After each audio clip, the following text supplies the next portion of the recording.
One of the questions that people always ask me is, why did you do it? How did you do it?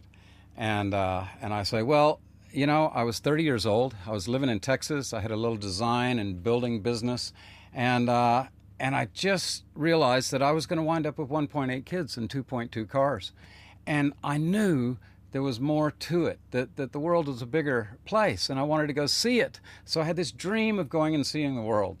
And then I was racing my little sailboat up in Newport, Rhode Island, and I met a beautiful woman and fell in love. And she too had wanted to see the world. So we collaborated on our dream and wound up in Florida, where we got a job on a boat and sailed it over to the Bahamas, and then wound up back in Florida. And unbelievably, our dream came true, and we wound up with this big wooden schooner that I'm sitting on right now, that has been my home now for 27 years. So I was really lucky, because when we first started, there was still no GPS.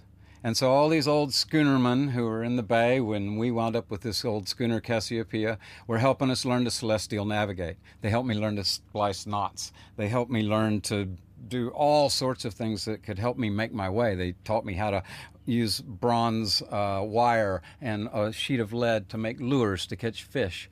And so our beginning was one that was just amazing. We lived in the Caribbean doing these tours with 6 or 7 friends in such a magical way.